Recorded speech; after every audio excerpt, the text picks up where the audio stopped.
Ding dong YouTube, welcome back to the channel. I'm the Jobless Coder, and today I want to talk about the value of hard work, or more specifically, the lack thereof in the generation of millennials. And I'm not referring to the hard work, I'm referring to the value proposition. And I know I'm saying millennials as though I'm some kind of boomer that's ragging on young people, but I'm really not. I'm 23 years old. So I'm referring to myself as well when I talk about this. But I really want to talk about this value proposition because I think it's a real shame that basically anyone under the age of 30 often gets attributed as being entitled or stuck up or lazy or not willing to work, and all these different things get attached to millennials, Generation Z, even the generation that came after me. I don't know what you would even call them now, Generation TikTok maybe. And I don't think it's fair to get so much disrespect thrown in our way. And I really want to start the video by talking about myself and my personal experiences with this.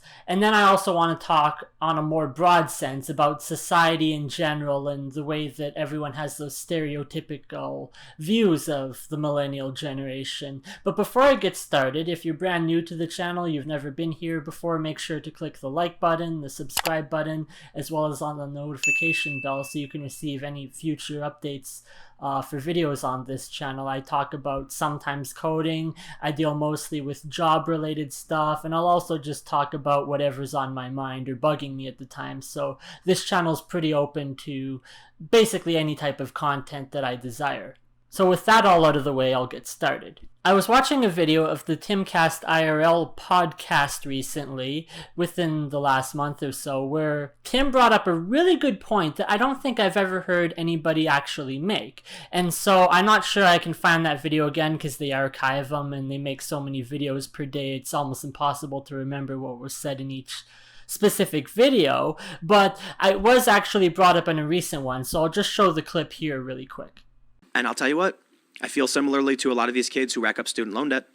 You got a bunch of young, dumb kids, and they're being told by everybody you have to get out loans. They go into this stupid college system, and now they come back out with indentured servitude, and they don't know what to do. And what do you think they're going to do? They're going to vote for the commies. Right. Well, you made the point that hard work has never really paid off for them, and that kind of hit home with me. I was like, you know what? You're right. Why would you want to work hard if it's never worked out for you?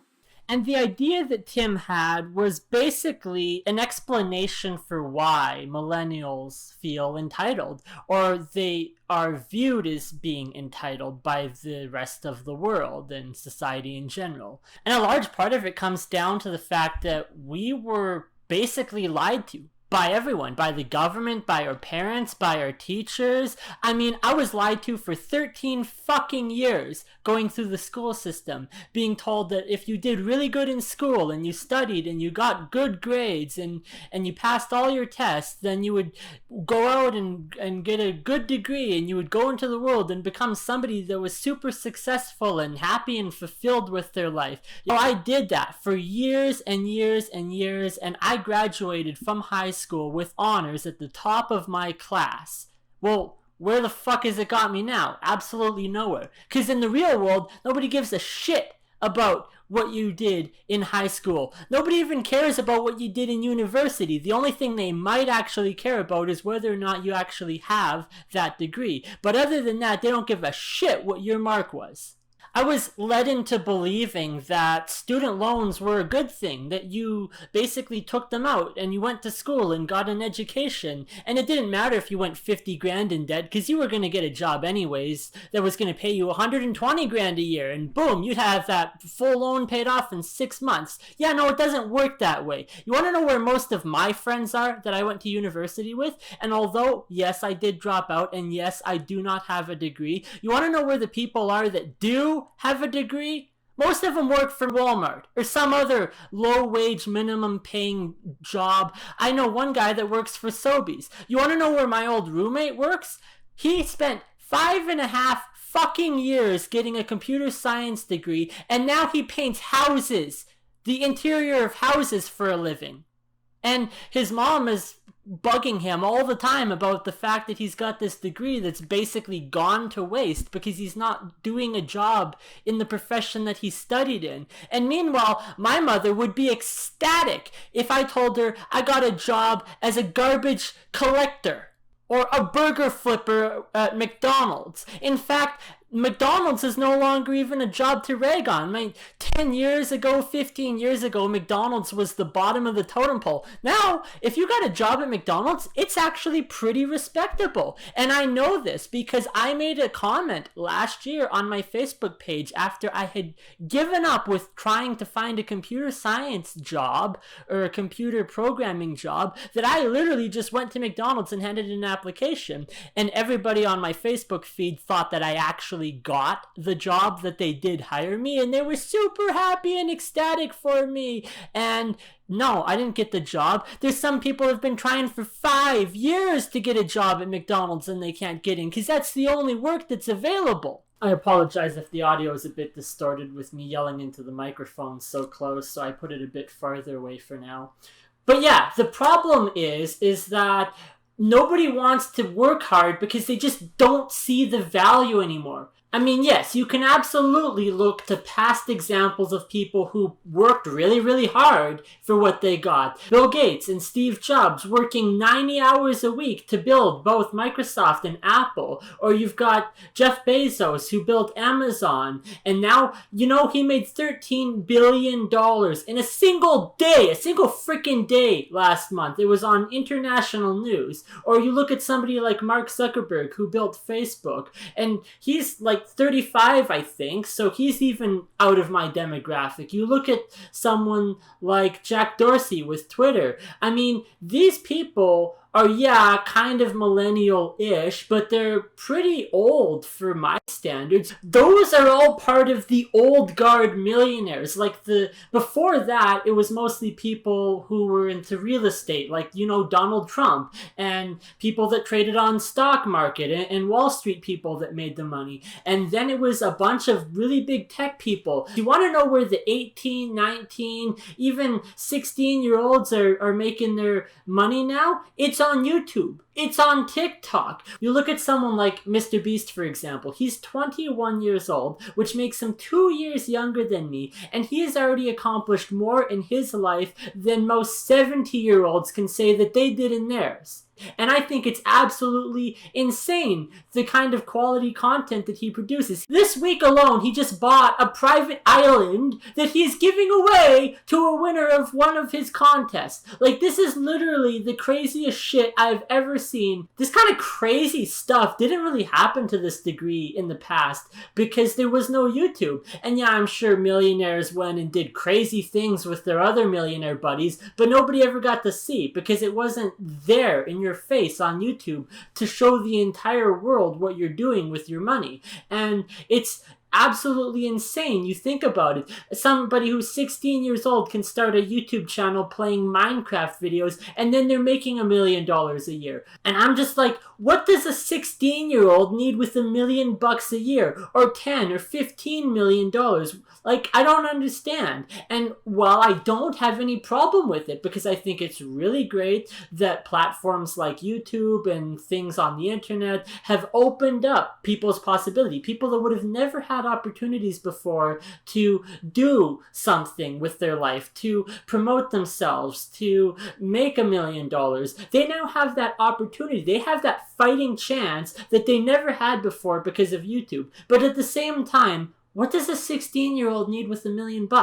Honestly. Which is why I get really pissed off when people accuse me of being entitled. You want to know the type of household I came from? I came from the type of household where my parents refused to pay any of us 3 children allowances. When every other person I knew in my class got a weekly, monthly, whatever allowance from their parents that they could go and buy candy or video games or whatever the hell they wanted. No, my parents were like, you want money for stuff, you gotta work for it. And so our position was, okay, well, if we do chores around the house, can we get an allowance? No.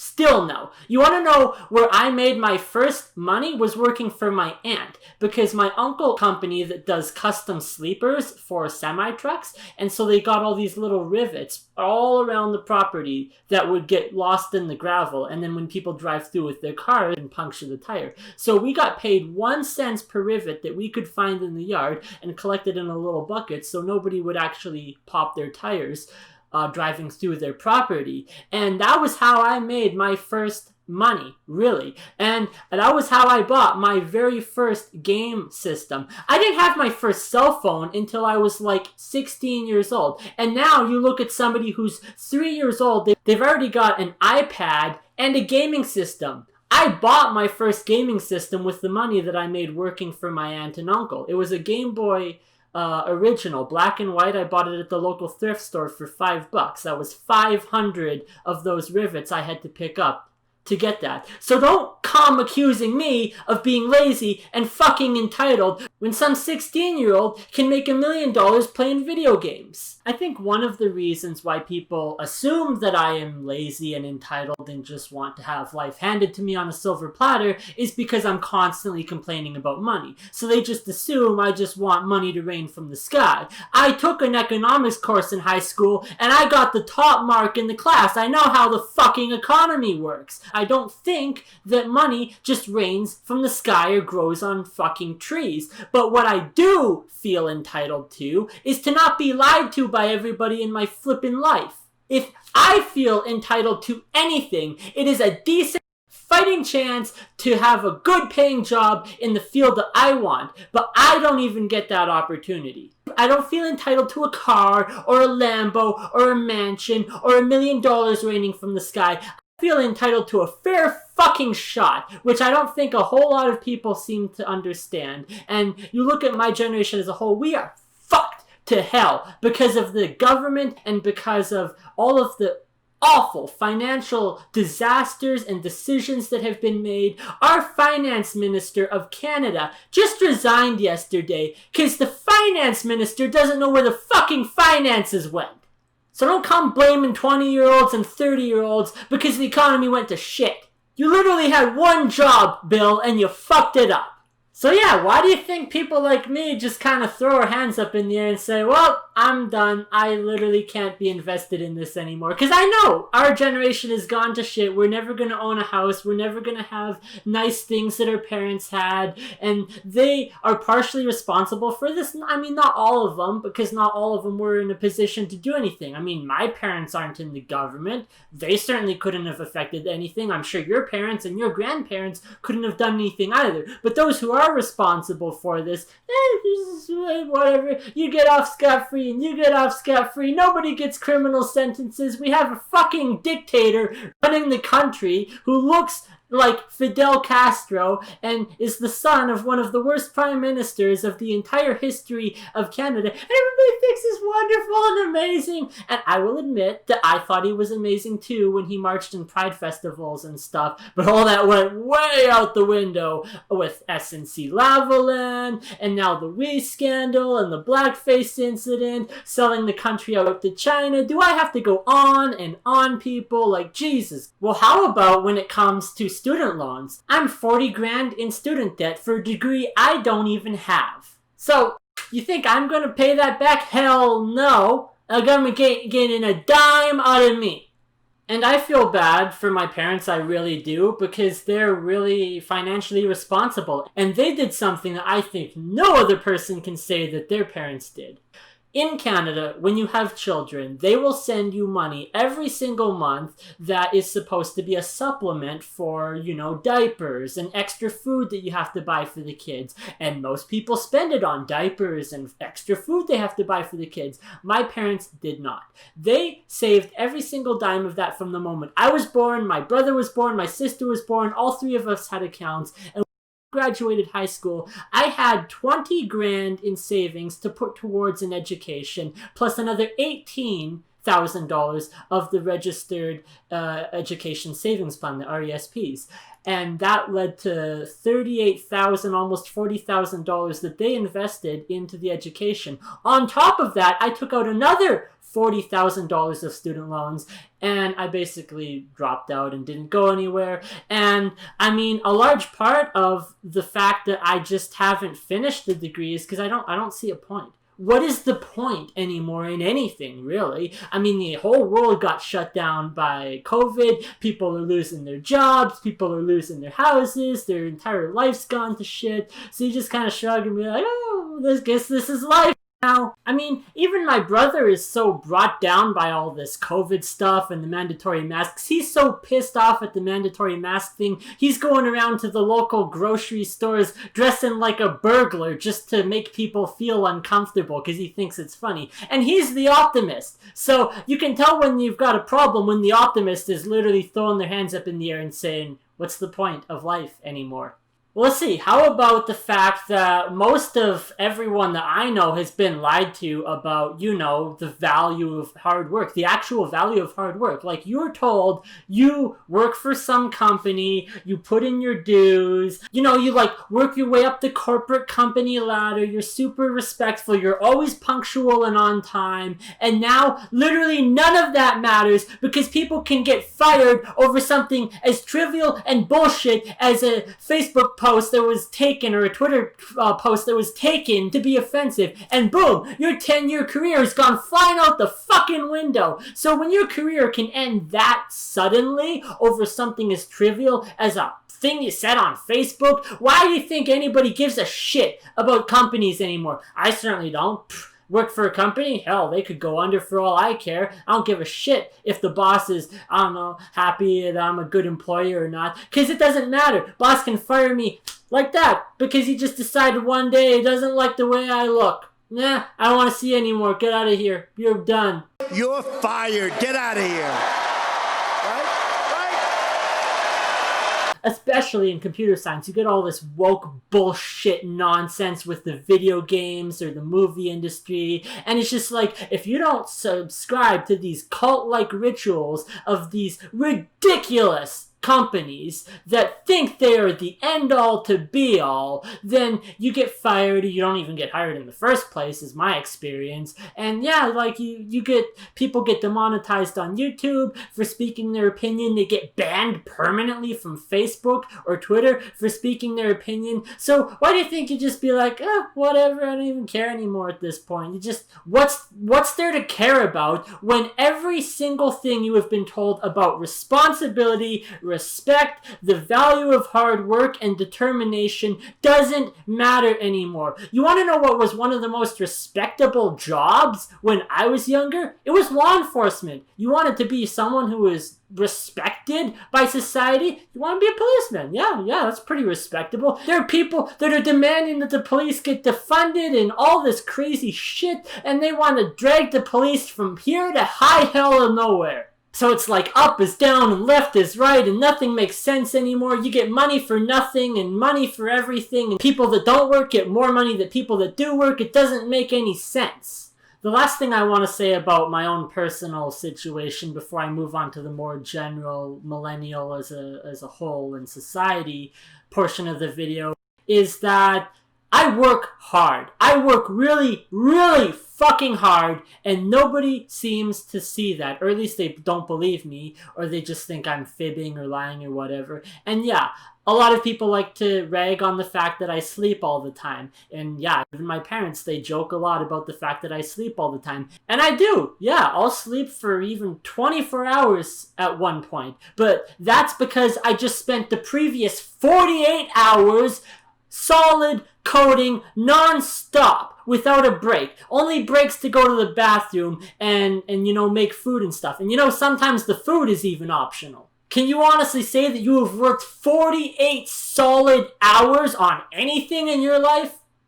I didn't think so. But that's just it. I have the determination and the grit to sit and code for 48 solid hours because I can be productive in that time. But it feels like everybody else is all over the place and they can't focus on anything for any more than 10 minutes at a time. They're like ping pong balls bouncing off the fucking wall. And then they come and accuse me of being lazy and entitled for, kind of being broke and all and not having any money in my bank account. And you think your job is so hard with your cushy 9 to 5 whatever desk job. You work 8 hours a day and you only work 4 of those hours and spend an hour eating lunch and the rest 3 of those are spent jacking off at your computer. So don't come and accuse me of being lazy because I don't have a dime in my bank account to show for my hard work. You want to know what I was doing before I started recording this video? It's about 2 o'clock when I started making this video. I was up since 10 o'clock last night programming. And I programmed all night long for 16 solid hours. And now I'm recording this video and then another few after this. So this will be about another 2 or 3 hours worth of work. And then there's about another 4 hours after for the editing and the processing. And it takes at least an hour on my computer to process the videos because my computer's lousy and shit. But you think I don't work hard because I don't have anything to show for it? And it's really, really unfortunate the place that I happen to live here in rural Alberta, the middle of the Bible Belt, typical conservative bullshit. People don't think you work hard unless you're A, a farmhand, B, you're building houses, or C, you're shoveling gravel for 16 hours a day in the blazing fucking heat. And that's basically it. That's the idea, that's the mentality of hard work, is that you have to be doing physically back-breaking hard work and carrying 50-pound loads of sandbags back and forth in the blazing heat to, earn a respectable living. Yeah, well, you don't think it's hard work pushing your brain and your mind to stay awake for hours at a time, solving problems and algorithms and all sorts of weird-ass things that no normal person would even think about. Here in Alberta, Canada, one of the most quote-unquote respectable ways to earn a living, the best way that you can be a productive member of society, is to join the oil patch. At least it was 8 or 9 years ago. I have several family members and cousins and stuff that when they graduated high school, they went off to work in the oil patch and they were making $150,000 to $200,000 a year to literally sit in a piece of machinery and push buttons all day. Well, how's that any different than just pushing keys on a computer keyboard all day long? Yeah, now I understand that there's some physical labor required in the oil patch, and there's a certain level of danger and safety required, and all that jazz. But literally, if you're in a machine and you're just pushing buttons, and the machine's doing all the hard work, why do you deserve to get $150,000 a year? And I could have had a piece of that action at the time had the economy not gone to shit. I was in grade 11 at the time when my neighbor who paved roads for the oil patch contacted me with an opportunity to work a summer job driving a gravel scraper. And I was ecstatic because I was going to make $50 an hour doing that. My father, who's been a mechanic for 35 years and a professional in his trade in every possible regard, only makes $35 an hour, and I, as a 17-year-old kid, can make $50 an hour driving gravel scrapers. Sign me up. Well, I did sign up, and it just happened to be the summer that the oil patch crashed and everybody lost their jobs, so guess who didn't get a summer job? This guy. You want to know what my neighbor does now? He drives trucks carrying chicken feed to different farms. And yeah, that's a pretty respectable job here, at least in Alberta, with the whole farming industry and everything. But he makes a fraction of what he did in the oil patch. Well, I think that's enough about my personal experiences with the whole entitled and lazy millennial thing. What about you? Let me know in the comments below what you've experienced from, I don't know, your parents, your teachers, maybe even your friends. Maybe it's another millennial that's ragging on you for being a lazy millennial because you don't have a job and they do. I remember a time when moving back in with your parents was considered, so he's a failure at life if you have to move back in with your parents. With 33 million Americans unemployed and on unemployment insurance, and about 3 million Canadians on unemployment insurance, and the entire economy has just gone to shit with this COVID. Did you know there's been $200 billion spent on the COVID relief package? Alright guys, so I'm in the post-production of the video, and I just wanted to point this out. I did some quick math, and so there's about $212 billion spent on the COVID relief package. This is the direct money going to Canadians. There is only 122,000 people that have been affected by this disease in Canada. That includes not only the numbers of people who have died, but also those who have obviously recovered. And that equates to $1.7 million per person that has contracted this illness. Just some food for thought. You know, the millennials are the generation that typically get accused of being the ones who, quote unquote, invented the participation award. And I don't think that's very fair, because I can't think of a single 5-year-old kid, 6-year-old kid in grade 1, grade 2 that could have gone to the teacher and been like, excuse me, Mrs. Adams, where's my award? Well, you see, sweetie, you didn't get an award for this event that we held because you didn't win. If you want to win, then you got to practice and train and get really good at whatever it is, and then you can win if you beat out the other competitors. That's how, competition works. That's how the Olympics works. That's how the world works. You don't get a job unless you're the one that they pick to be qualified for the job. You don't even get to date somebody unless you're the one they pick to date. So everything in life is a competition to some degree. This is something that I think pretty much every 5 or 6-year-old gets explained to them, that, hey, like, you want to win this award, you got to put in the effort to get better than the other guy to win the award. So I don't think there was any 5 or 6-year-olds that was going up to the teacher and demanding a participation award. It was our parents that did it. And maybe not your parents or my parents, and it may not have even been the parents. I don't know where this even came from. Did this come from the school board? Was somebody upset that, their kid didn't get an award, but that one did? Well, my little Johnny needs an award too. And, well, in that case, everybody needs an award. Everyone gets an award. You get an award, you get an award, you get an award. I mean, yeah, I got participation awards too. When I was in grade 2 or 3, we would do track events and whatever with the school, and everyone would get a participation ribbon for running around the track or doing the hurdles.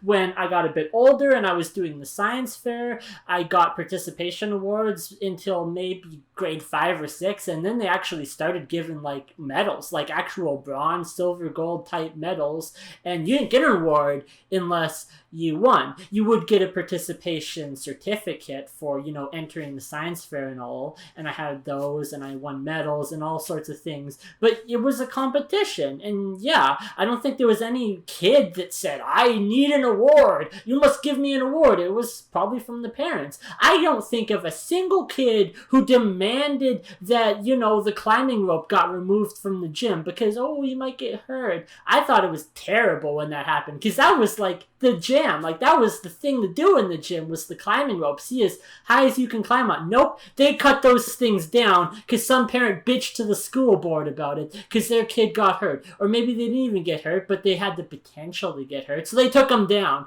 There was playground equipment that got ripped out of the playground because it was considered too dangerous for the kids to play on. You think any 5-year-old kid gives a shit about the danger of a playground? They see a playground and they just go run and play. So don't blame the millennials or the Generation Z for why the whole world's been bubble wrapped. I know that was the typical joke that got thrown around, is that parents were literally bubble wrapping their kids because they didn't want to see them get a boo-boo, or they didn't want to see them get hurt, or they didn't want their feelings to get hurt. And that's the big thing. It was one thing when it came to the physical danger of a playground or taking down the climbing rope because somebody might fall and break their leg.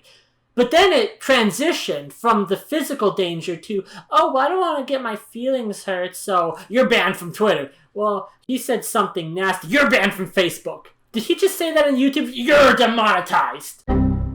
So yeah, I mean, I honestly don't care what people say about me. I don't get all that offended. I do get upset when people accuse me of things that I know are not true, like, oh, you're a racist or you're a bigot. I'm not a racist. I have a black roommate. Oh, you're a bigot. I'm not a bigot. I'm fucking gay. Oh, you're lazy. I'm not lazy. I just work 16 solid hours. So don't accuse me of this garbage. That's the only thing that upsets me. But other than that, I'm not really offended by much, you can say. So then people wonder why it is that the whole world has gone to this censorship garbage and this cancel culture garbage, and the SJWs are basically taking over the country, and defund the police, and Black Lives Matter this, and all that garbage. And I think it really started with the playgrounds and the climbing ropes and the participation awards, because little Johnny can't have his feelings hurt. Little Johnny needs to feel like he somehow belongs to society. There's this really awesome quote that I love from this movie. Here you are all equally worthless. And most days, I honestly just feel like saying that to everyone, because I'm worthless. I'm sure you're worthless. It's like we're all equally worthless. What have you done with your life that's so special that you deserve all this extra privilege? I know one guy with a degree who thinks he's the real hot shot, the real deal. He's got a degree and thinks I'm useless and a piece of trash because I don't have a degree. And he chalks it up to the fact that I didn't finish and therefore I'm lazy and can't accomplish tasks, is his mentality. But my mentality is, this is economically the worst decision of my life. Why would I put myself further in debt for this bullshit that's not doing any of my friends any good? Why would I sit and study for hours on a day and spend days and days and days working on projects I know to finish my degree?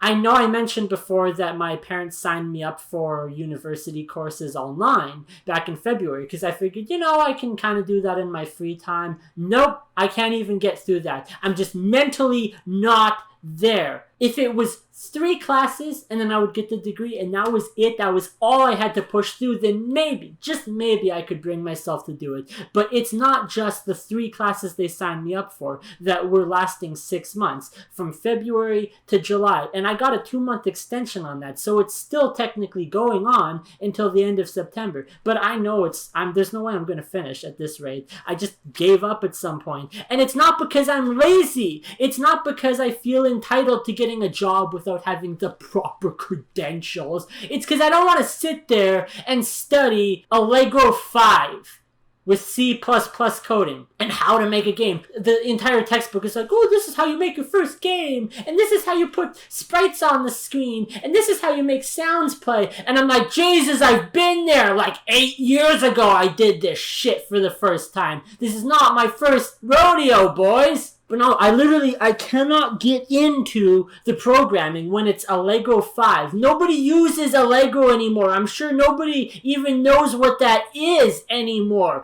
Everybody uses Unity or CryEngine or Epic Game Development Engine or Game Maker Studio or any one of the above that you can list, but that was made past 2004. I'm tired of watching videos of some professor talking about AI from 2008, before, Amazon Alexa and Google Cloud and all of this machine learning stuff that has literally changed how AI functions as a whole. And the fact that I spent 10 months working in the company that was dealing specifically with artificial intelligence and machine learning, I don't want to go back and sit there to officially complete my university degree. I don't want to sit and watch some professor from 2008 talk about how no artificial intelligence program has ever beaten anybody at Go before, because it fucking happened!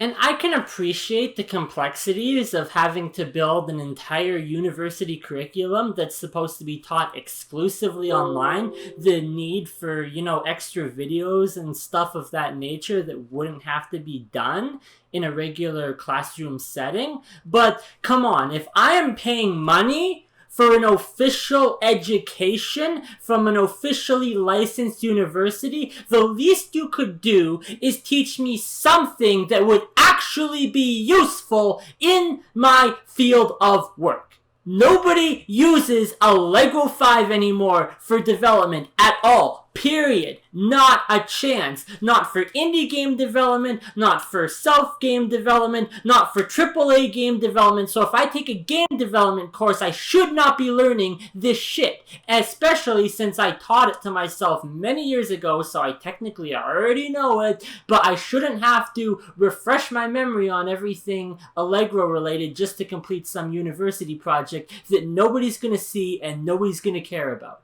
And I can't think of any other industry that does this. I understand that with technology changing so rapidly that it's hard to keep up with the paces, but Unity has been here since like 2009 or earlier, I think. So you can't make the argument that, well, it's brand new and flashy and we don't want to touch it. Well, if my dad as a mechanic went for his upgrading courses, which he usually goes to Napa for extra training, if he went there and they were teaching him about how to fix some engine from 1968, he'd be like, yeah, that's useful, but not to help me on my day-to-day tasks with the job. This doesn't teach me anything I need to actually know. Yeah, maybe it might be cool and a little aside to have that extra knowledge, but you're never gonna use it. Why teach it?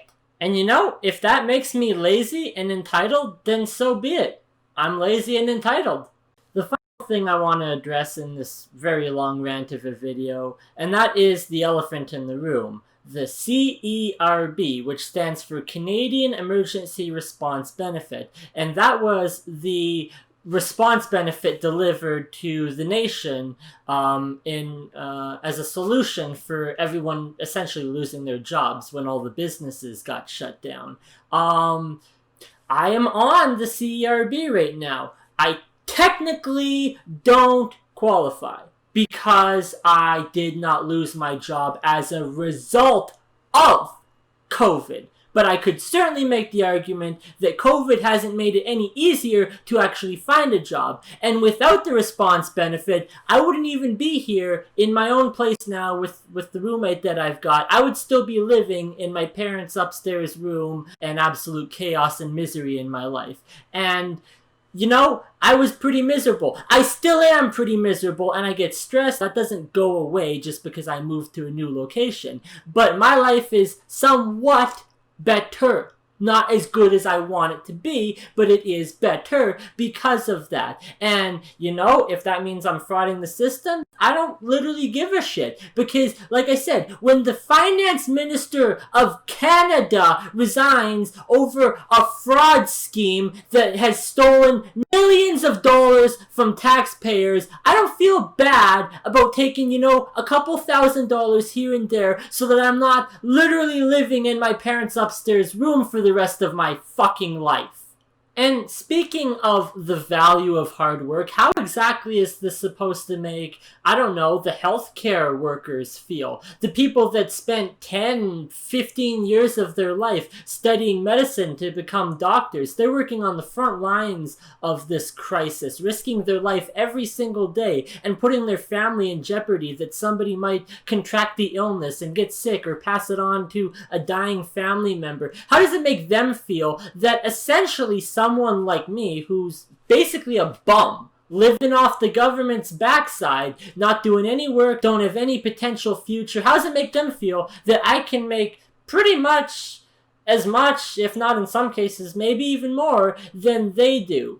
Or at least the people who work at the grocery stores on the front line. I probably make more than some of them do. And so how does it make them feel when their hard work basically leads to no fruition? Well, it kind of makes me feel the same about when you look on YouTube and there's, like I said, a 16-year-old who's got $1 million because he literally just plays video games all day. Well, that makes everybody pissed off. Because what kind of hard work is that? Well, the value of hard work is nothing. It's zero. It's gone. Because money doesn't come from hard work. Money comes from literally anywhere. It comes from random ass chance, lottery winnings, whatever, government handouts. I mean, the whole country wants now universal basic income, and I'm totally fine with that. I've got no problem with it. I understand that it comes with the implications of communism, but at this point, I'm ready to chuck the whole system out and start right over if it means getting a living wage, than not having to starve anymore. I know what that's like, living on $30 in your bank account, and you can't even go buy food because you can only take $20 out from the ATM machines, having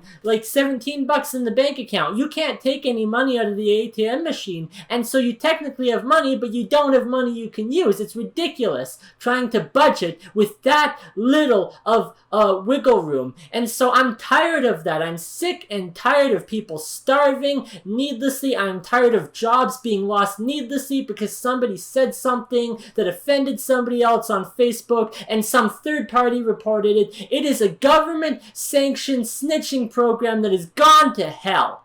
And so going back to the whole YouTube thing, you know that a recent poll was conducted where it asked young people what their dream job was? When I was growing up, my dream job was to become a computer scientist. I wanted to build computers. When you talk to other young kids, they wanted to be firemen, they wanted to be fighter pilots, all sorts of things like that. The profession in demand right now is YouTube sensation.